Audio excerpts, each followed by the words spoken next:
Welcome to the deep dive. This is a story that, well, it really transcended the true crime genre. It became this global phenomenon, launching a uh, pretty obscure Oklahoma zookeeper into a kind of celebrity status. A status that continues even now while he's serving a pretty lengthy federal sentence. Exactly. We are talking about Joseph Allen Maldonado, but you probably know him better as Joe Exotic or simply the Tiger King. The media spectacle around him was frankly unprecedented. But the fame, the catchy songs, they often hide the very serious documented facts of his life and his crimes. Right. And that's our mission today. We want to move past that sensationalized spectacle. We're going to take the source material, the court records, the detailed journalism, all of it, and really analyze the factual history, his life, his business, his bizarre political ventures. And most importantly, the precise details of the criminal conviction that landed him in prison. Yeah, we're stripping away the theatrics, the flashy clothes, the YouTube rants. The endless parade of tigers. All of it to understand the actual trajectory of the man. So before we jump into his whole history, let's just set the stage. A foundational snapshot of who he is right now, factually speaking. Okay. So Joseph Allen Maldonado, who was born Joseph Allen Schreibogle in 1963, is an American media personality and, crucially, a convicted felon. And for a long time, he ran that zoo. For nearly 2 decades, yeah.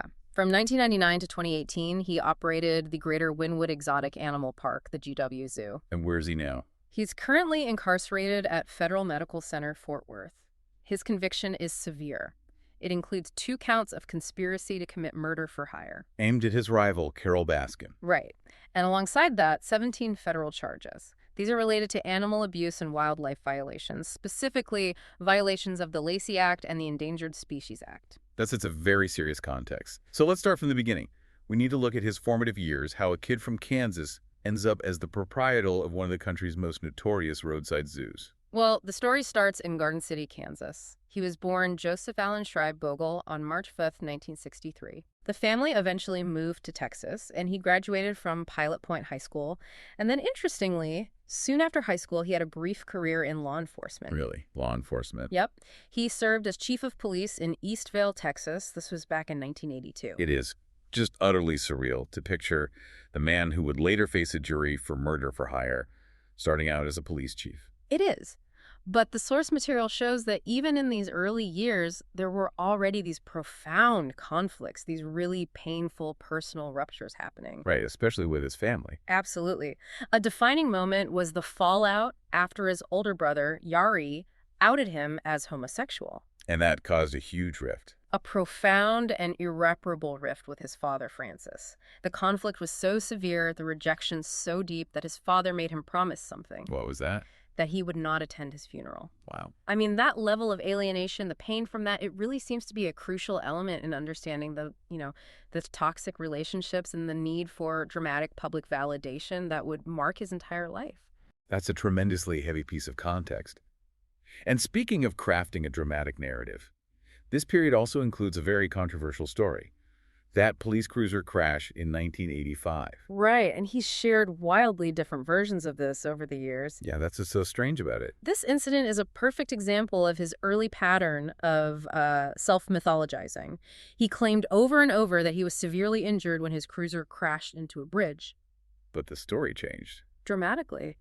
It all depended on who he was talking to and when. In 1997, he told the Dallas Morning News a pretty traditional cop story. He said he was forced off the road by another car during a drug investigation. So in that version, he's the hero, the victim of criminals. Precisely. But then, decades later, the story completely changes. It became much darker, much more personal. Exactly. By 2019, when he was speaking to Texas Monthly, he reframed the whole thing. He claimed the crash was actually a spontaneous suicide attempt. A suicide attempt? Why? He said he was depressed over his family's rejection and, the pressure of hiding his sexuality. But is there any proof this crash even happened? Well, that's the thing. What makes this so telling is an investigation that New York Magazine did in 2019.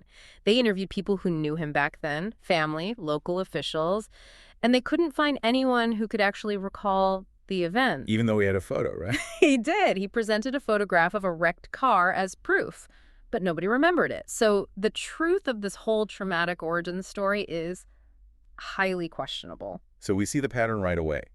When the facts are inconvenient, a more dramatic, self-serving, and often contradictory story gets deployed. And that desire for narrative control seems foundational to the Joe Exotic persona he'd later create. So regardless of what really happened in '85, it did mark a turning point, a career change toward animals. It did.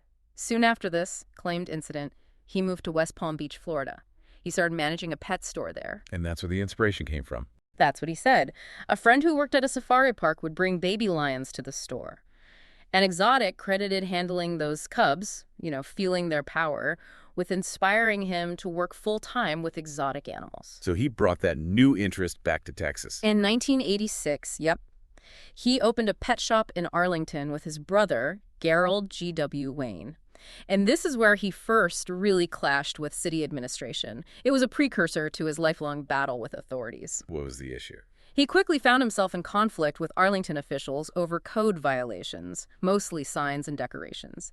But critically, Exotic immediately framed this through the lens of persecution. He blamed it on homophobia. That's right. He said they were harassing him because he openly displayed gay pride symbols like U.S. flags with rainbow stripes. He was convinced the city was targeting him because of his sexual orientation. So he was casting himself as a persecuted outsider fighting authority from the very beginning. On the very first times, yes. But the real heartbreaking catalyst that actually led to the GW Zoo was a tragedy involving his brother. Yes.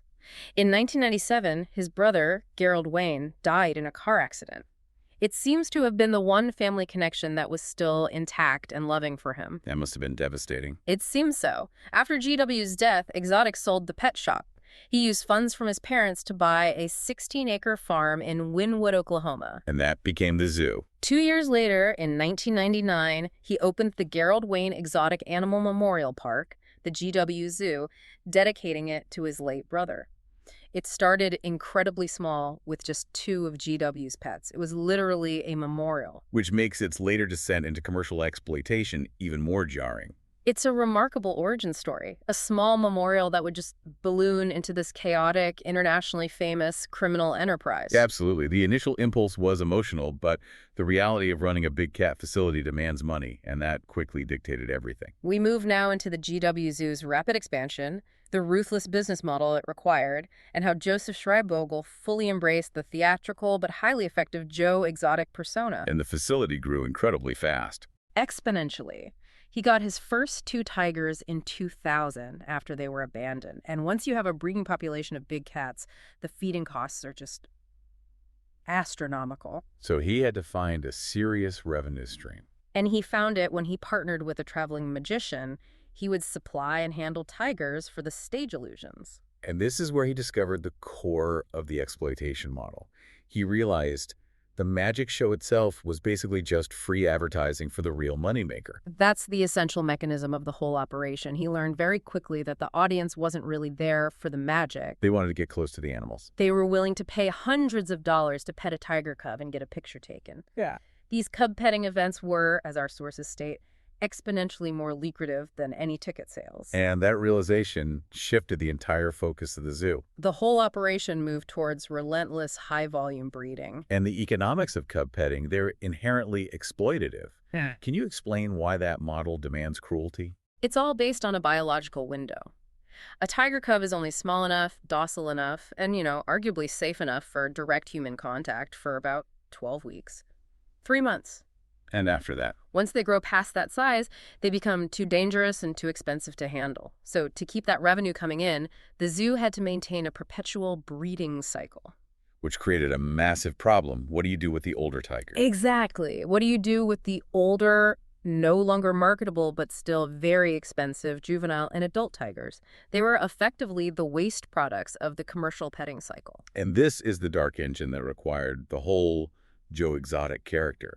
To keep public interest up and fund the ever-growing facility. It absolutely necessitated the flashy persona, the jewelry, the theatrics, the trademark bleached mullet. It wasn't just personality, it was calculated branding. It was. Designed to monetize the exotic animal trade through constant public appearances, the persona was the conduit for the cash flow. But even with all that money from cub petting, the cost of feeding hundreds of large carnivores must have been relentless. It was, and this led directly to some deeply disturbing methods to cut costs, which formed the basis of his animal abuse charges. Let's talk about the meat sourcing, because it really highlights the desperation and the sheer neglect at that zoo. It is truly shocking. He would take in donated horses, sometimes dozens at a time, which he would then shoot and feed whole to the big cats. Then there was the Walmart meat. He relied heavily on expired, discarded meat from Walmart to sustain the entire menagerie. This meat, often deemed unfit for human consumption, was the lifeblood of the zoo's diet. I remember a particularly grim detail from the sources about that expired meat. It wasn't just the animals eating it. That's the most disturbing layer of this exploitation. The pay for employees was extremely low. Sources cite as little as $150 a week. So they were desperate. So many of the zoo employees were forced to rely on that same expired Walmart meat for their own food. Oh my God. And what's more, employees sometimes even used this discarded meat to make pizzas that were then sold to unsuspecting customers visiting the park. That's unbelievable. It paints a picture of systemic, desperate neglect that affected everyone there, the animals and the marginalized people he employed. It does. Given that level of neglect, I imagine the USDA was involved long before the Carole Baskin feud escalated. They were. The official scrutiny began early. The GW Zoo was cited multiple times by the USDA starting in 2006 for various violations of the Federal Animal Welfare Act. And these weren't just minor paperwork issues. No, these were persistent, documented failures in housing, veterinary care, and sanitation. It showed years of substandard conditions. We should also mention an earlier incident before the zoo was even fully established back in 1999 in Texas. It involved emus. Yes, this was in Red Oak, Texas. Exotic had volunteered to capture a large number of neglected emus and bring them to his park. But corralling those birds proved to be impossible without them getting hurt. Right, several animals died in the attempt. Ultimately, Exotic and another man just. They resorted to killing the remaining emus with shotguns to stop the chaos. Was he charged with cruelty for that? Local police initially accused them of animal cruelty, but a grand jury declined to indict. Why was that? Because, in Texas at that time, emus were legally classified as livestock. So they could be killed legally. Right. The incident just shows an early readiness to use extreme, lethal measures when dealing with animal control problems.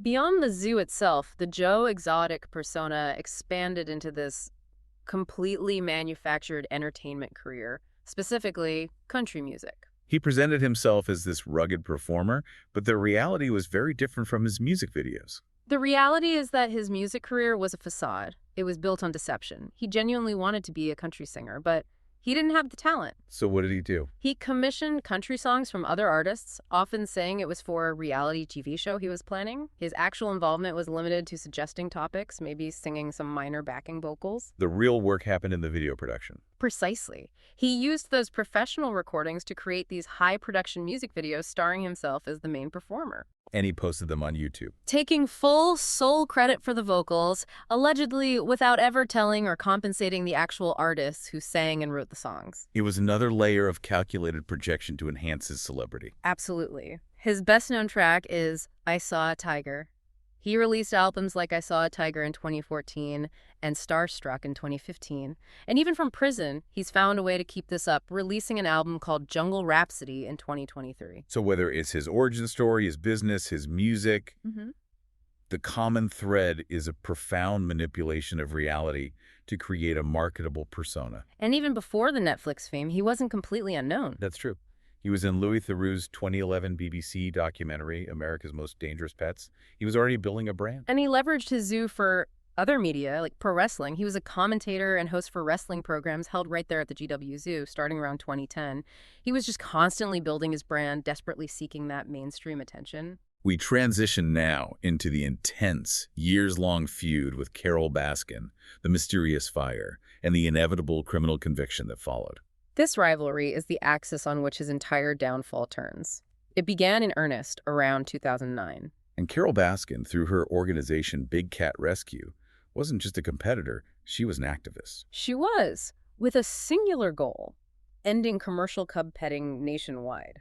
And since Exotic's entire revenue stream depended on that, Baskin was an existential threat to the GW Zoo. Her strategy wasn't about attacking the zoo physically, it was purely financial. And it was incredibly effective. She mobilized a huge network of volunteers. They would track Exotic's traveling shows, the malls, the fairgrounds. And what? They would execute what they called email bombs, coordinated mass emails to the venue managers, citing his USDA violations and explaining the cruelty of cub petting. And this worked. It successfully convinced countless venues to cancel his shows, which caused significant immediate damage to his finances. And Exotic's reaction wasn't to change his business model. It was to escalate the personal attacks. To an obsessive level.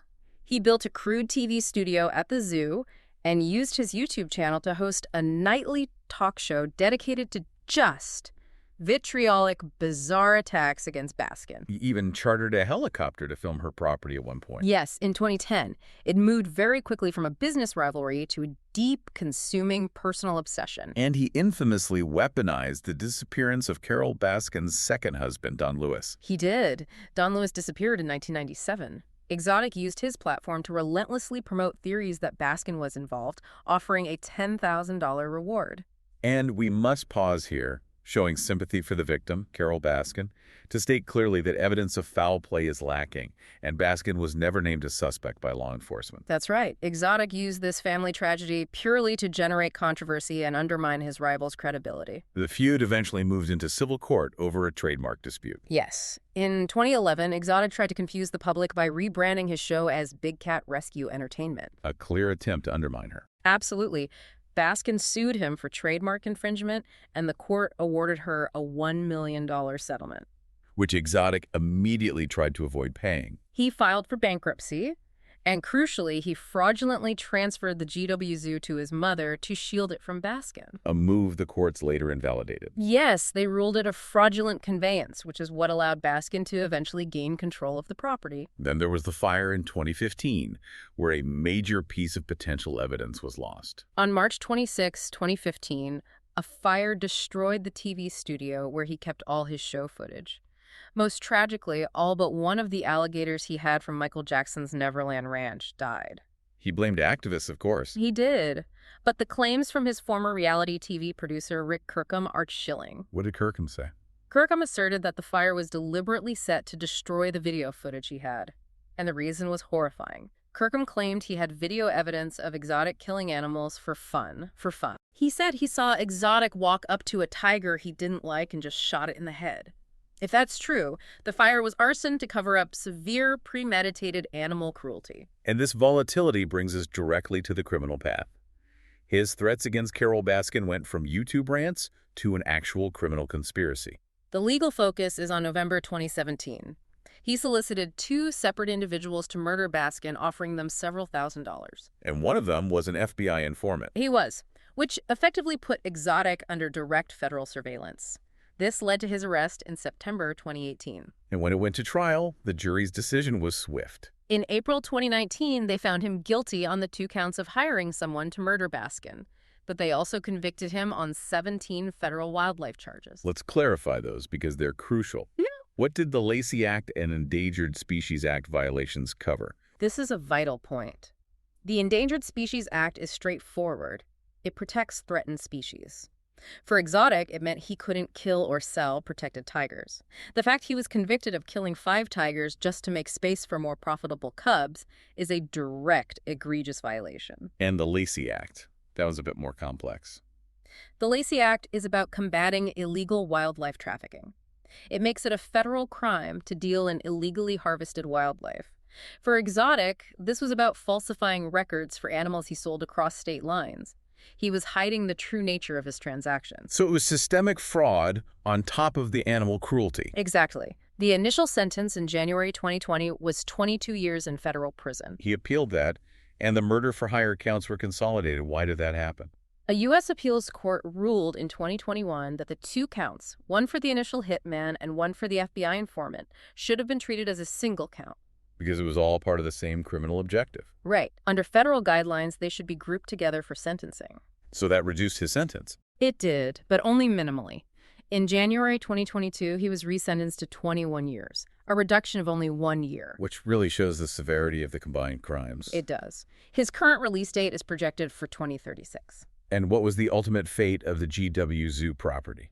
The court awarded ownership directly to Baskin. She took possession and made a definitive decision. She sold the land, but with permanent deed restrictions, meaning the property can never again be used for housing or exhibiting exotic animals. It ended the zoo's legacy permanently. What about the remaining animals? His former partner, Jeff Lowe, tried to relocate them, but in May 2021, federal authorities seized the remaining cats from Lowe's care due to his own history of poor animal care. It was a complete institutional collapse. Section 4 shifts our focus to the ongoing, chaotic political campaigns Joe Exotic launched, both before and during his incarceration. It's almost unbelievable that he was a serious political candidate. It really speaks to the American spectacle. His first notable attempt was in the 2016 U.S. presidential election. He ran as an independent. How seriously did he pursue this? Seriously enough to get on the ballot in Colorado, his campaign was fueled by his theatrical YouTube videos. He supported Donald Trump while attacking his rivals, like Carole Baskin. And how did he do? He got 962 votes nationwide. But he got enough notoriety that John Oliver featured his campaign on Last Week Tonight.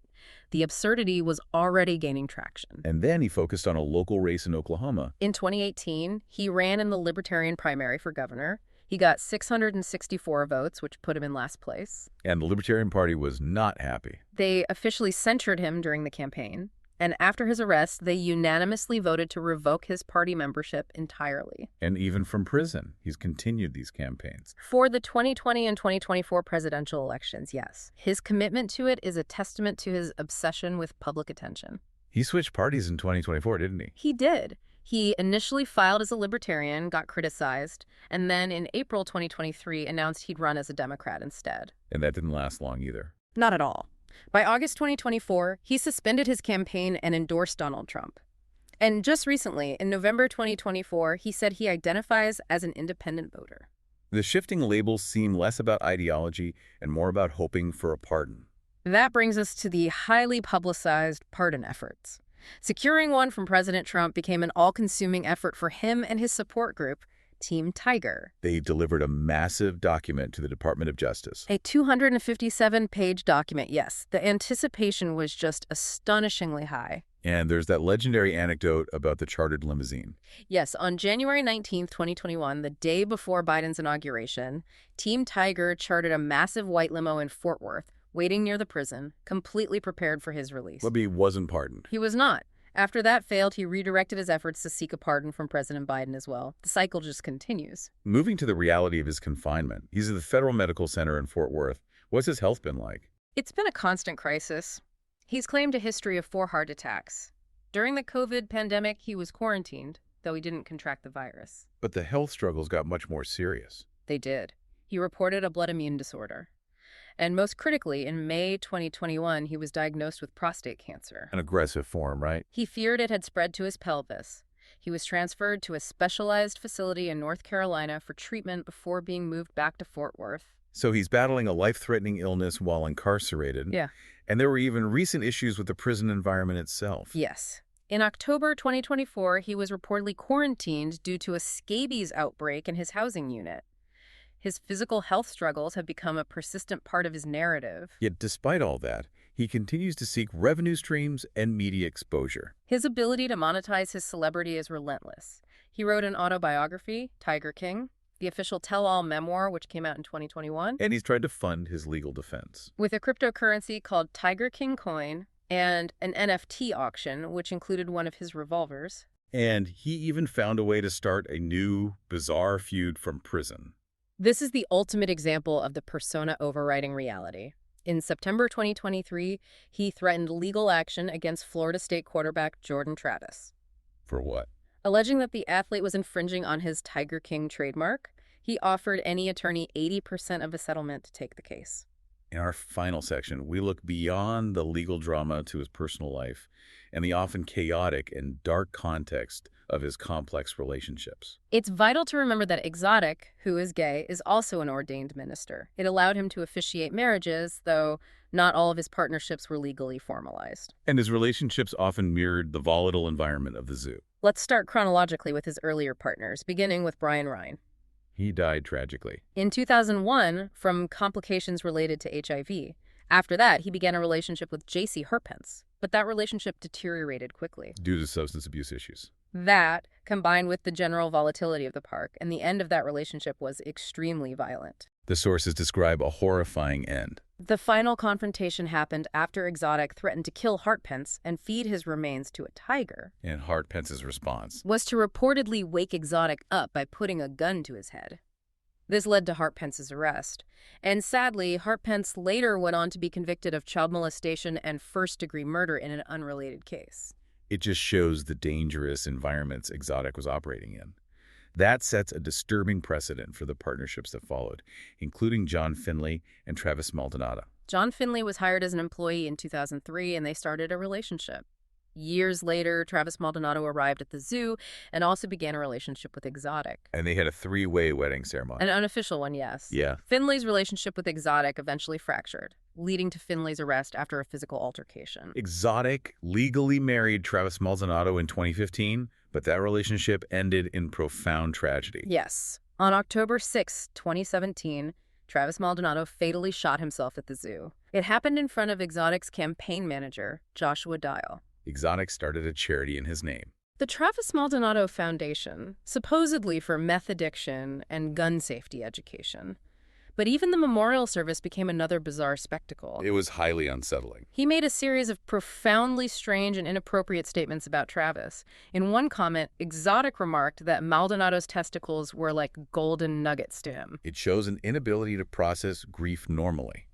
He filtered a tragedy through a lens of public performance. And soon after Maldonado's death, he married Dylan Passage. Very quickly, December 11th, 2017, Travis Maldonado's own mother was a witness. Passage later revealed that the relationship devolved into control and abuse.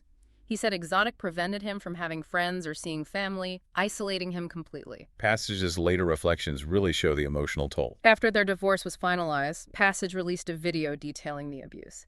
He said he felt like another animal in a cage at the zoo. How did Exotic respond? With characteristic anger from prison, blocking Passage on social media. And he's continued to seek partnership even while serving his sentence. Despite everything, he announced his engagement to a fellow inmate, Jorge Marquez, in October 2024. They married in April 2025. But that was disrupted almost immediately. 1 month later, Marquez was released and deported to Mexico.